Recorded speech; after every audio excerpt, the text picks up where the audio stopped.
देखिए, आज की इस क्लास में हम सिद्ध साहित्य के बारे में पढ़ेंगे। सिद्ध साहित्य जिसको बौद्ध साहित्य भी कहा जाता है। इसकी दो शाखाएं प्रचलित है, एक शाखा हीनयान है, दूसरी है वज्रयान। बौद्ध धर्म के वज्रयान तत्व का प्रचार करने के लिए जो साहित्य देश भाषा में लिखा गया वही साहित्य सिद्ध साहित्य कहलाता है। यानी बौद्ध जो धर्म है इसके जो वज्रयान तत्व है उसका प्रचार करने के लिए जो साहित्य देश भाषा में लिखा गया था वही साहित्य क्या कहलाया? सिद्ध साहित्य। और जैन धर्म की बात आए तब वो साहित्य जैन साहित्य कहलाएगा। अतः सिद्ध साहित्य में बौद्ध धर्म के वज्रयान तत्व का बाहुल्य था। सिद्धों के अगर समय की बात की जाए तो देखिए, अलग अलग विद्वानों ने इनका समय अलग अलग माना है। राहुल संकृतैन के अनुसार सिद्धों का समय 7वीं शताब्दी, आचार्य शुक्ल ने 10वीं शताब्दी माना है और डॉक्टर राम कुमार वर्मा ने 8वीं शताब्दी सिद्धों का समय माना है। यह सिद्ध साहित्य अपभ्रंश भाषा में लिखा गया जो प्रचलित लोक भाषा थी। यह साहित्य अपभ्रंश भाषा में लिखा गया जो कि एक प्रचलित लोक भाषा थी उस समय। देखिए, वैसे अगर क्रम से पढ़ा जाए तो सबसे पहले हमें अपभ्रंश साहित्य पढ़ना था, अपभ्रंश साहित्य। लेकिन मैंने सिद्ध साहित्य से शुरुआत की है। अपभ्रंश साहित्य और लौकिक साहित्य को हम सिद्ध, नाथ, जैन और रासो, ये चारों जो धाराएं हैं इनको पढ़ने के बाद में सबसे अंत में पढ़ेंगे। बौद्ध साहित्य से ही हिंदी साहित्य की शुरुआत मानी जाती है। जो सिद्ध साहित्य है यहीं से हिंदी साहित्य की शुरुआत मानी जाती है। फिर आगे देखिए डॉक्टर रामकुमार वर्मा ने क्या कहा है? अपभ्रंश से निकलने वाली सिद्ध और जैन कवियों की भाषा हिंदी के प्रारंभिक समय की छाप लिए हुए हैं। ये जो बात कही है किसने कही है? कि अपभ्रंश से निकलने वाली सिद्ध और जैन कवियों की भाषा हिंदी के प्रारंभिक समय की छाप लिए हुए हैं डॉक्टर रामकुमार वर्मा ने। राहुल संकृतैन ने सिद्ध साहित्य को सामंतवाद के विरुद्ध माना है। राहुल संकृतैन ने सिद्ध साहित्य को सामंतवाद के विरुद्ध माना है। हजारी प्रसाद द्विवेदी ने कहा है कि भक्तिवाद पर सिद्धों का प्रभाव है। इनके साहित्य की सबसे बड़ी महत्वपूर्ण देन यह है कि आदिकाल की प्रामाणिक सामग्री प्राप्त हुई है। हजारी प्रसाद द्विवेदी ने कहा कि भक्तिवाद पर सिद्धों का प्रभाव है। इनके साहित्य की सबसे बड़ी महत्वपूर्ण देन यह है कि आदिकाल की प्रामाणिक सामग्री प्राप्त हुई है। महोपाध्याय हरप्रसाद शास्त्री ने सिद्धों की रचनाओं का एक संग्रह बांग्ला भाषा में, किस भाषा में? बांग्ला भाषा में बौद्ध गान और दोहा नाम से निकाला। हरप्रसाद शास्त्री ने सिद्धों की रचनाओं का एक संग्रह बांग्ला भाषा में, किस भाषा में? बांग्ला भाषा में बौद्ध गान और दोहा के नाम से निकाला। चर्या गीत साधना अवस्था में निकली सिद्धों की वाणी को क्या कहा जाता है? चर्या गीत। ये एक शब्दावली है जिसको ध्यान में रखिएगा।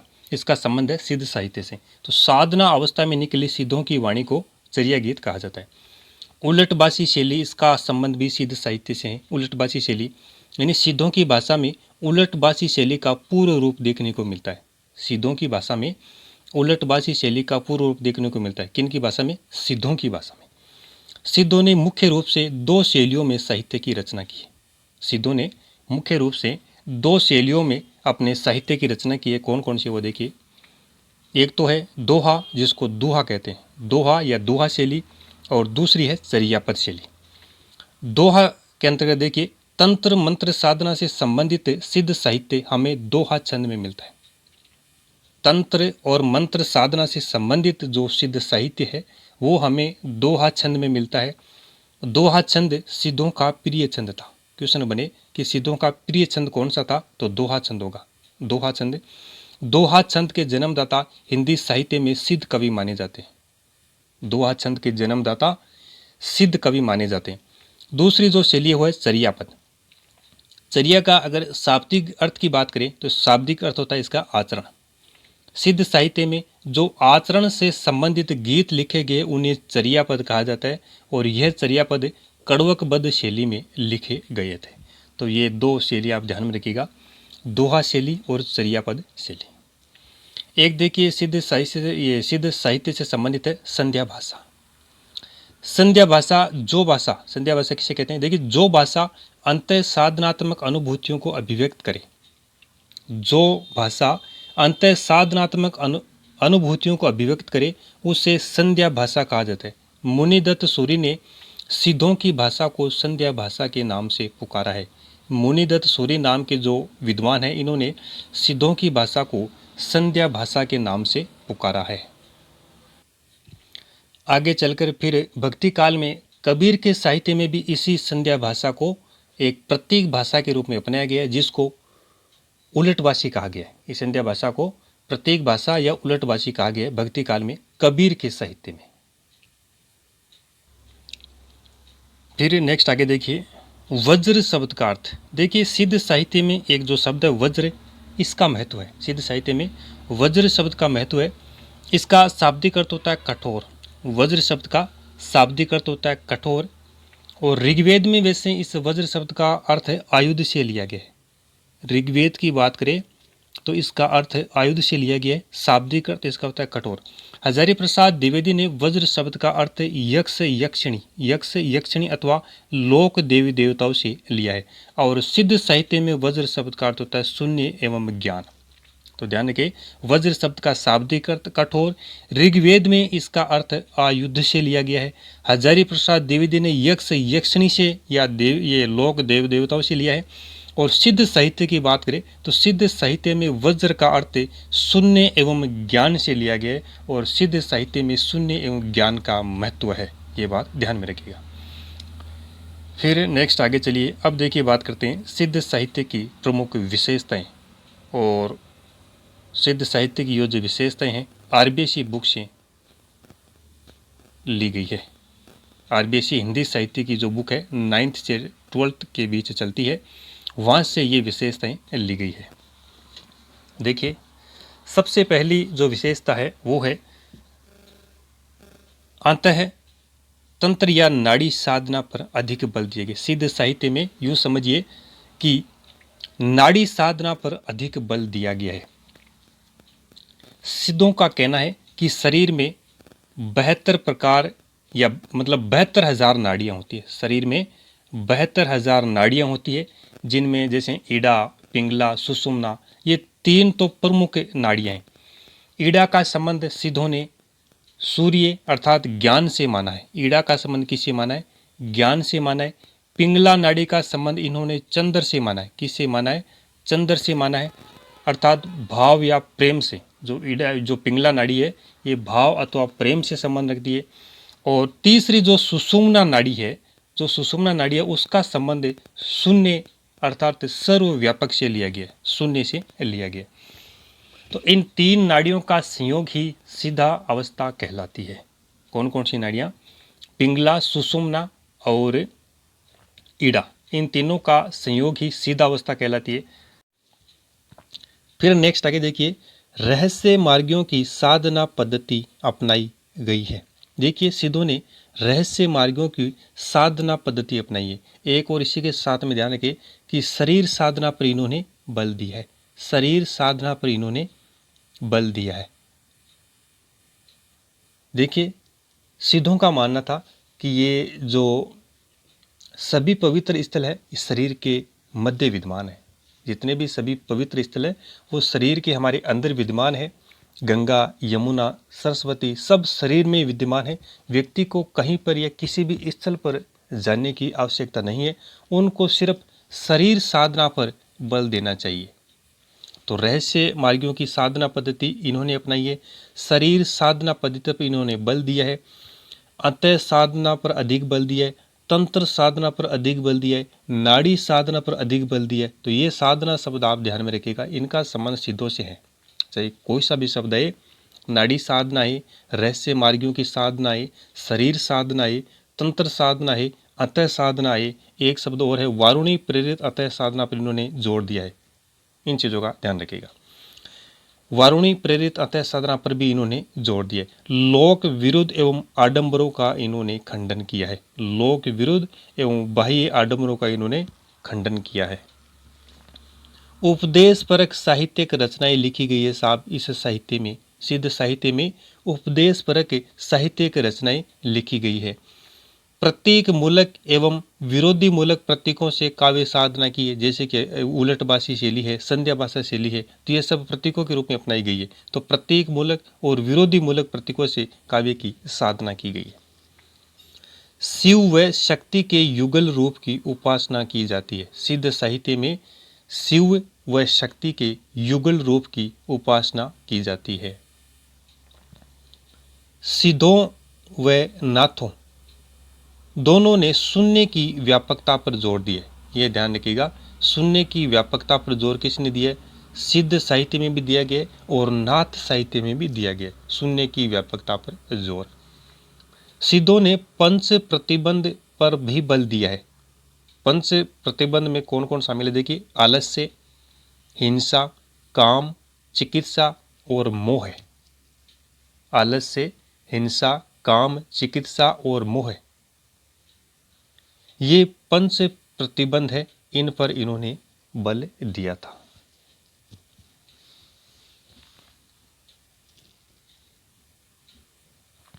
फिर आगे देखिए, सिद्धों में पंच मकार की दुष्प्रवृत्ति देखने को मिलती है।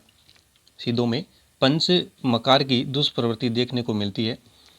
पंच मकार में कौन कौन शामिल है? देखिए, मांस, मछली, मदिरा, मुद्रा और मैथुन। मांस, मछली, मदिरा, मुद्रा और मैथुन, ये 5 प्रकार की दुष्प्रवृत्ति सिद्धों में देखने को मिलती थी। सिद्ध साहित्य में ब्राह्मण धर्म एवं वैदिक धर्म का खंडन किया गया है। ब्राह्मण धर्म और वैदिक धर्म का सिद्ध साहित्य में खंडन किया गया।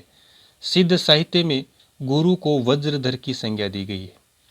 सिद्ध साहित्य में जो गुरु होता है उसको वज्रधर की संज्ञा दी गई है।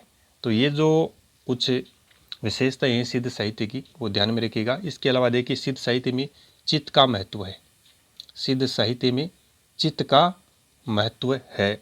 सिद्धों ने चित्त को चिंतामणि के समान माना है। सिद्धों ने चित्त को चिंतामणि के समान माना है। इनका कहना है कि अगर मनुष्य का चित्त पर नियंत्रण है, मनुष्य का अपने चित्त पर नियंत्रण है, तो वह जगत शरीर पर नियंत्रण रख सकता है। चित्त को प्रसन्न रखना ही इनका मुख्य उद्देश्य था। और एक महासुखवाद, महासुखवाद ये जो शब्द है इसका भी ध्यान रखिएगा, इसका संबंध भी सिद्धों से है। सिद्धों का कहना है कि महासुखवाद कल्पना का विषय है। महासुखवाद कल्पना का विषय, जिसे न तो देखा गया है और न ही सुना जा सकता है, इसे सिर्फ महसूस किया जा सकता है। महासुखवाद की सहज उत्पत्ति है जिसे अभिव्यक्त नहीं किया जा सकता। तो इसे भी आप ध्यान में रखिएगा। तो इन विशेषताओं के आधार पर हम कह सकते हैं कि साहित्य जो ये सिद्ध है, इनका उद्देश्य, सिद्ध साहित्य का उद्देश्य जातिवाद, छुआछूत और सामंतवाद जैसी जो बुराइयां थी उनका विरोध करना था, परंतु ये तो खुद ही इन बुराइयों में लिप्त हो गए। इनका विरोध करना था, लेकिन ये खुद ही, जैसे ये पंचमकार की है वो दुष्प्रवृत्तियाँ, इनमें ये खुद ही लिप्त हो गए। तो आगे चलकर इनका जो सुधार, इनमें जो सुधार है वो हमें नाथ साहित्य में देखने को मिलेगा।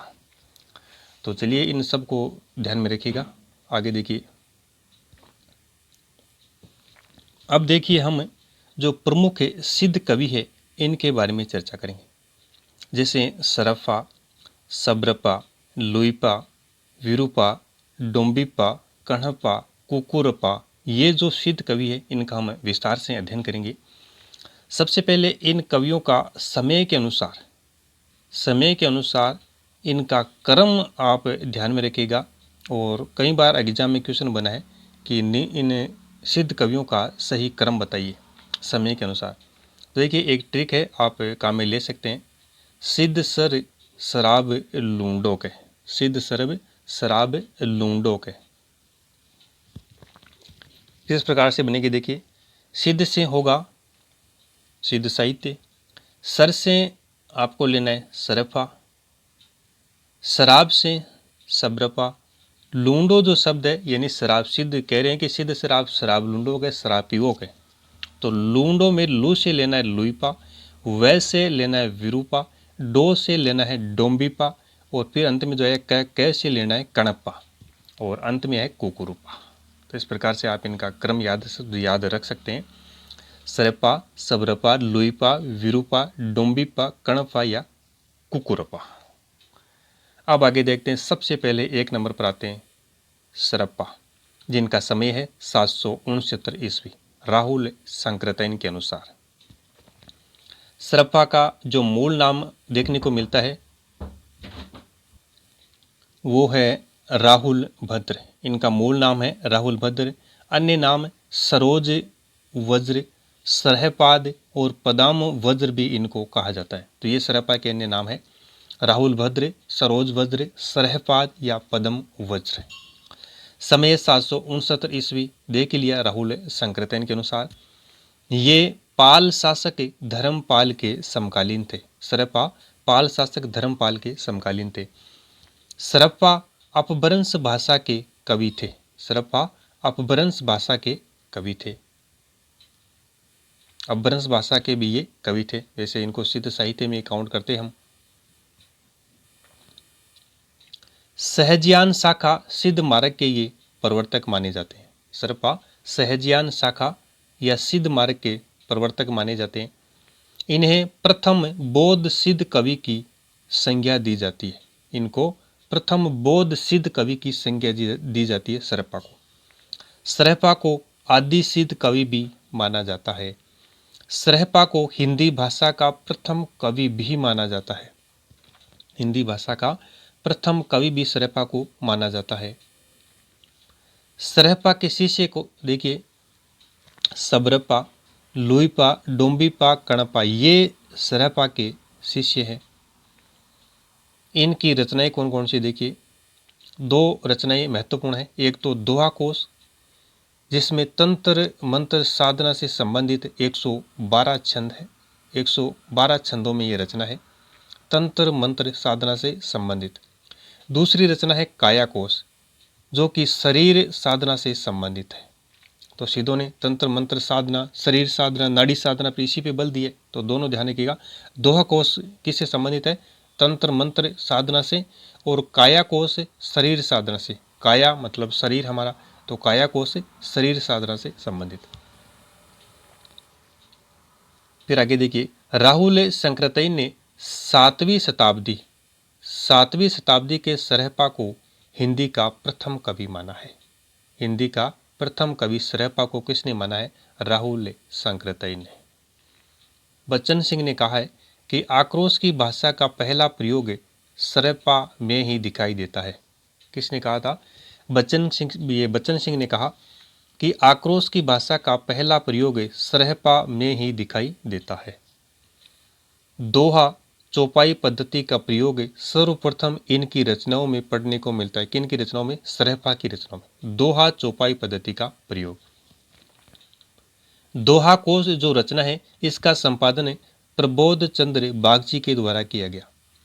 दोहा कोश रचना का संपादन प्रबोध चंद्र बागची के द्वारा किया गया। दोहा कोश तंत्र मंत्र साधना से संबंधित जो रचना है सरप्पा की, इसका संपादन प्रबोध चंद्र बागची ने किया। इनका काव्य, किनका? सरप्पा का काव्य भक्ति काल का बीजांकुर था। सरप्पा का काव्य भक्ति काल का बीजांकुर था। इनका काव्य दोहा और पदों की शैली युक्त था। सरप्पा का काव्य दोहा और पदों की शैली युक्त था। इन्होंने मुक्त छंद दोहा का अधिक प्रयोग किया है। सरप्पा ने मुक्त छंद दोहा का अधिक प्रयोग किया है। सरप्पा की कृतियों में अपभ्रंश की अपेक्षा संस्कृत भाषा के तत्सम शब्दों का प्रयोग हुआ है।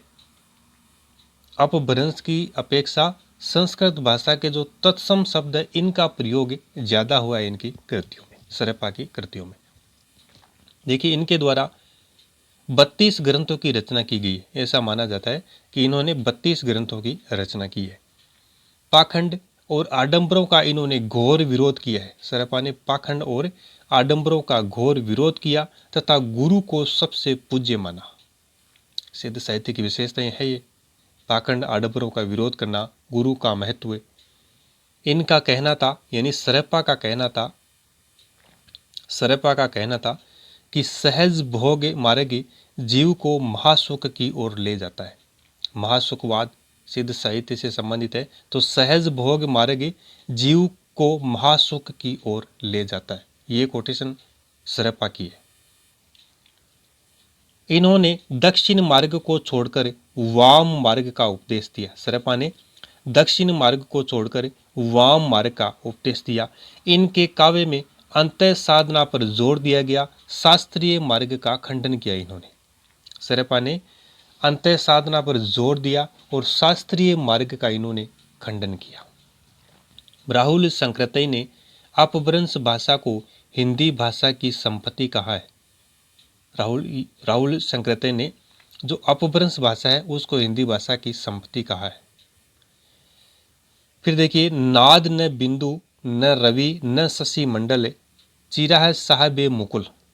ये सरपा की पंक्तियां हैं। दक्षिण मार्ग छोड़कर वाम मार्ग ग्रहण करने का इनमें उपदेश दिया गया है। तो उपदेशात्मकता सिद्ध साहित्य की विशेषता हमने पढ़ी है। नाद न बिंदु न रवि न शशि मंडल चिरा साहबे मुकुल। इसमें क्या इन्होंने ग्रहण उपदेश दिया है? दक्षिण मार्ग को छोड़कर वाम मार्ग ग्रहण करने का उपदेश इन पंक्तियों में सरपा ने दिया है। ये ध्यान रखिएगा। एक और पंक्ति देखिए, पंडित सउल संत बस खाणई देह बुद्धि बसंत न जाने। इसमें क्या क्या है? इसमें इन्होंने अंतः साधना पर जोर पंडितों को फटकार लगाई है। इस पंक्ति में इन्होंने अंतः साधना पर जोर दिया है और जो पंडित लोग हैं इनको फटकार लगाई है। तो दोनों पंक्तियां ध्यान में रखिएगा। ये पंक्तियां देखकर भी पूछा जा सकता है कि इसमें किस प्रकार का उपदेश दिया है, इसका क्या अर्थ है। तो ध्यान रखिए, ये दोनों जो पंक्तियां हैं ये सरपा की है। फिर आते हैं सबरपा। सरपा के बाद में सबरपा। इनका जो समय 780 ईस्वी, ध्यान में रखिएगा। ये सरपा के शिष्य थे। इन्होंने सहज जीवन पर बल देकर माया मोह का विरोध किया। इन्होंने सहज जीवन पर बल देकर माया मोह का विरोध किया। हरि ये मेरी तैला वाडी कसमे समतुला, तुलना सब करते हैं। ये जो इनकी पंक्ति है, हरि ये मेरी तैला वाडी कसमे समतुला, ये पंक्ति किसकी है? सबरपा की है। तो याद कैसे करेंगे आप? ये ट्रिक ध्यान में रखिए। तुलना सब करते हैं, ये पंक्ति आती हैं, यहाँ पे शब्द है समतुला। समतुला, तुलना से आपको लेना है तुलना। तो तुलना सब करते हैं, एक दूसरे की तुलना सब करते हैं। तो सब से लेना आपको सबरपा। और ये पंक्ति एग्जाम में आई हुई है, इसीलिए इसको बता रहे हैं।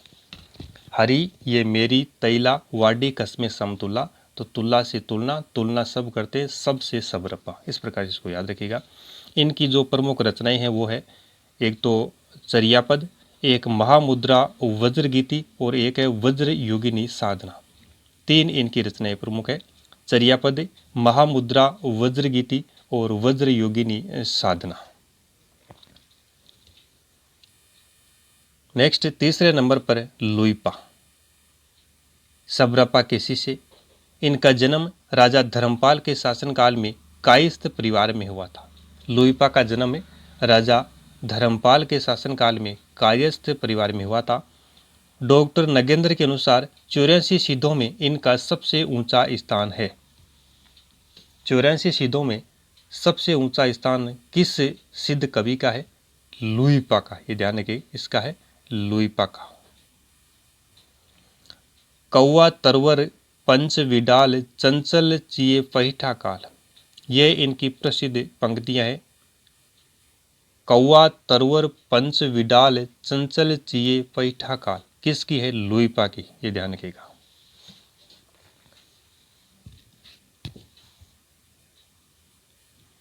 कौआ तरुवर की 5वीं डाल पर लिपटा हुआ है।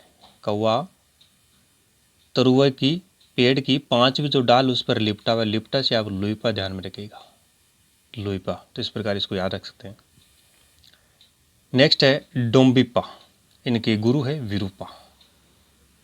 देखिए, लुइपा और डोम्बिपा के बीच में आप विरूपा कवि को ध्यान रखिएगा, जो कि ज़्यादा उतने महत्वपूर्ण है नहीं, लेकिन ये भी सिद्ध कवि है। डोम्बिपा के संबंध में देखिए, इनका जन्म मगध कुल के क्षत्रिय वंश में हुआ।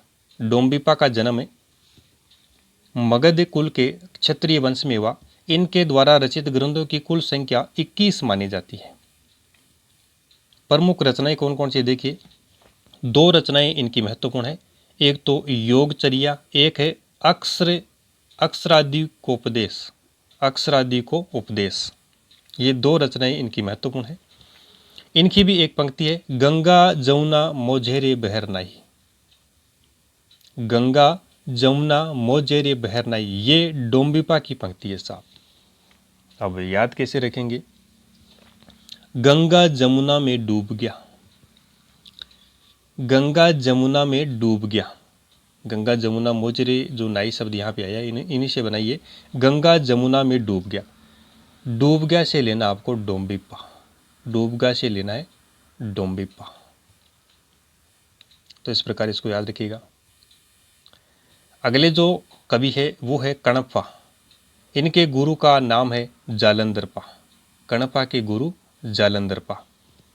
जन्म कर्नाटक के कपिलवस्तु के एक ब्राह्मण परिवार में इनका जन्म हुआ है। कणप्पा सिद्धों में सर्वश्रेष्ठ विद्वान तथा सबसे बड़े कवि थे।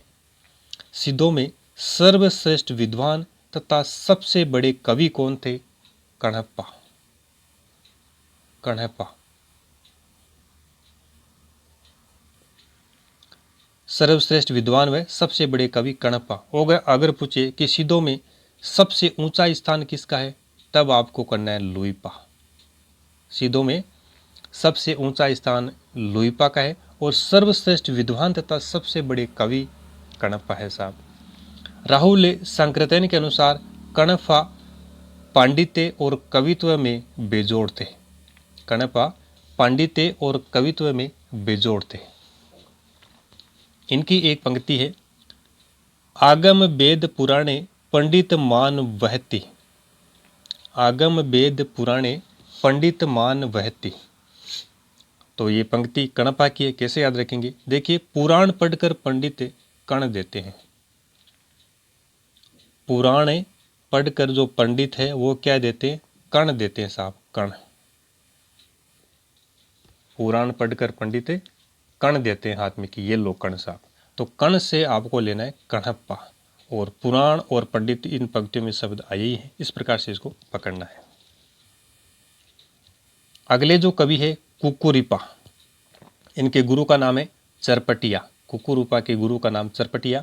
इनकी एक पंक्ति प्रसिद्ध है, हांद निवासी खमण भतारे। हांद निवासी खमण भतारे। हांद निवासी खमण भतारे। तो देखिए, भय तारे, तारे भतारे में शब्द है तारे। तो तारे के समय कुकुर बोलता है। सुबह सुबह 4 बजे तारे उस समय उगे रहते हैं और उसी समय कुकुर मुर्गा बोलता है साहब, कुकुर बोलता है। तो कुकुर से कुकुरिपा। हांद निवासी खमण भतारे, भतारे में तारे शब्द पकड़ना है। तो सुबह सुबह तारे के समय, तारों के समय कौन बोलता है? कुकुर बोलता है। कुकुर से कुकुरिपा। और ये पंक्तियां पूछी गई है, इसीलिए इनको याद करवाने की मातापची कर रहे हैं।